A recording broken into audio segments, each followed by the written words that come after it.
Shalom jemaat yang dikasih oleh Tuhan Yesus Kristus. Kita bersekutu kembali melalui program Sapaan Gembala GKI. Saya Pendeta Dedi Gunawan Satya Putra dari GKI Darmo Satelit Surabaya. Mari, sebelum kita membaca dan merenungkan firman Tuhan, kita berdoa. Bapa kami dalam surga, kami mengucapkan syukur dan terima kasih. Hari ini kami boleh bersekutu kembali melalui Sapaan Gembala GKI. Kami ingin merenungkan firman-Mu. Kami ingin melakukan firman-Mu. Karena itu tolonglah Roh Kudus, bantu kami untuk memahami, terlebih lagi menghidupi firman-Mu. Demi Kristus Yesus kami mohon dan berdoa. Amin.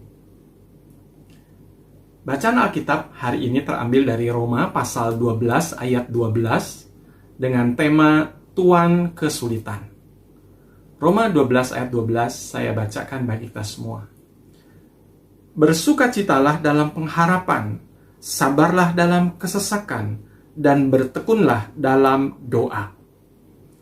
Dalam bukunya yang berjudul Suffering atau Penderitaan, Paul David Tripp itu menyebutkan penderitaan sebagai Tuan Kesulitan. Dengan gaya bahasa personifikasi ini, Paul David Tripp menggambarkan penderitaan seperti seorang tuan yang tiba-tiba saja datang. Kadang tanpa mengetuk pintu rumah kehidupan kita, dia masuk dan duduk. Nah, celakanya seringkali kita kesulitan untuk menolak kehadirannya. Penderitaan datang seperti tamu yang tidak diundang. Tanpa peringatan, begitu mendadak, seringkali mengejutkan, bahkan menakutkan. Kehadiran si tuan kesulitan ini sangat tidak diharapkan. Lebih sulit lagi, ia tidak mudah diusir pergi. Rasanya tidak ada seorang pun di antara kita yang punya jurus jitu untuk menjauhkan penderitaan dari kehidupan. Si tuan kesulitan ini sepertinya begitu hebat, menyita semua pikiran dan kekuatan kita. Bahkan sering alihkan kita dari hal-hal yang lebih penting. Saudara, setiap kita pasti pernah menghadapi si tuan kesulitan. Bahkan mungkin saat ini kita sedang dalam kesulitan.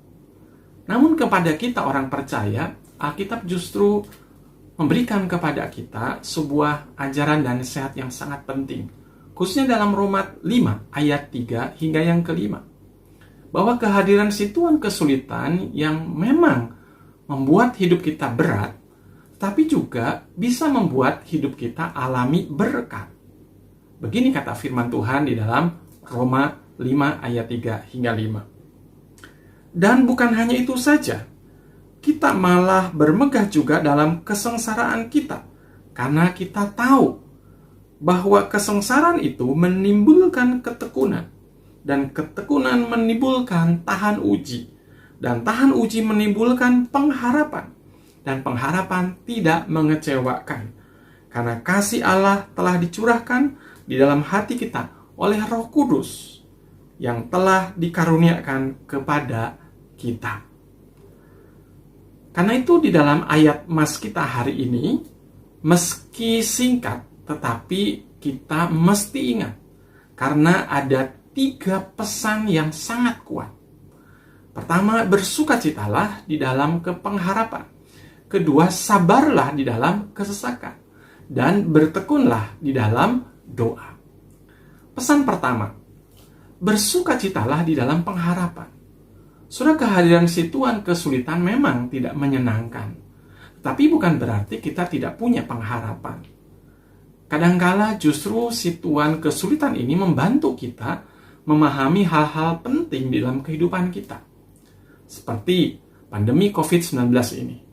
Pandemi ini membuat kita menyadari apa yang perlu kita sesali di masa lalu dan apa yang perlu kita hargai dan perbaiki di masa depan di dalam kehidupan ini. Di sini, hari ini. Karena itulah Paulus katakan bersukacitalah. Karena hidup orang percaya selalu memiliki pengharapan untuk masa depannya di dalam Tuhan.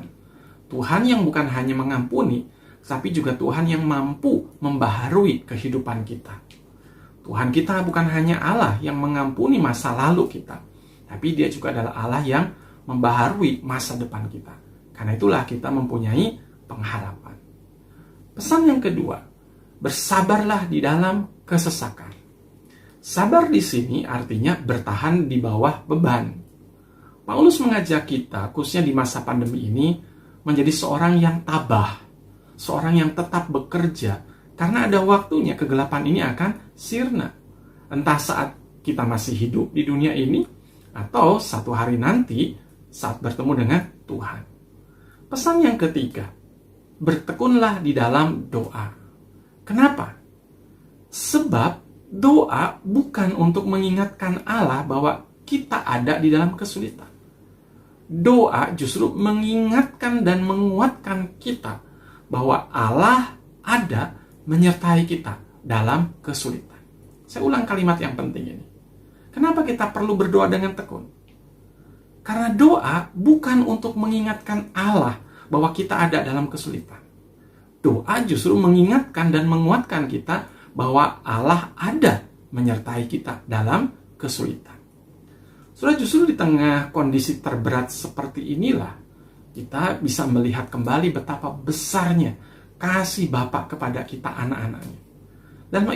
Dalam Ibrani 13 ayat 5, dengan tegas Allah berkata bahwa Aku sekali-kali tidak akan membiarkan engkau, dan aku sekali-kali tidak akan meninggalkan engkau. Saudara, Paul David Tripp, sebagai seorang penulis, ia sendiri mengalami gagal ginjal yang akut. Bahkan ia harus rutin menjalani cuci darah dan menjalani 6 kali operasi. Hidupnya tidak lagi sama seperti dulu. Memang ia merindukan saat-saat itu. Namun dia berkata, tentu ada saat-saat ketika aku menjadi lelah dan berharap si Tuhan kesulitan pergi meninggalkan aku. Namun aku tidak putus asa. Aku tahu aku tidak diabaikan, aku tidak ditinggalkan. Karena jauh sebelum si Tuhan kesulitan memasuki pintu rumahku, Yesus Juru Selamat telah tinggal secara permanen dalam hidupku. Aku tidak pernah ditinggalkan sendirian untuk berurusan dengan si Tuhan kehidupan. Juru Selamatku selalu ada bersama aku, untuk aku dan di dalam aku. Dia berkarya untuk menghasilkan kebaikan melalui setiap hal buruk yang terjadi kepadaku. Sudah di masa pandemi ini, jangan biarkan si Tuhan kesulitan melakukan hal-hal destruktif yang merusak bahkan menghancurkan kehidupan kita. Sebaliknya, mari bersama Tuhan hadapi kesulitan kita. Kreativitas Allah adalah sumber tak terbatas yang menolong kita menemukan arti hidup di balik setiap kesulitan kita. Seperti Paul David Tripp, mari kita imani, mari alami kreativitas Allah yang memelihara dan bekerja secara unik di dalam hidup kita bersama si Tuhan kesulitan. Amin. Mari kita berdoa.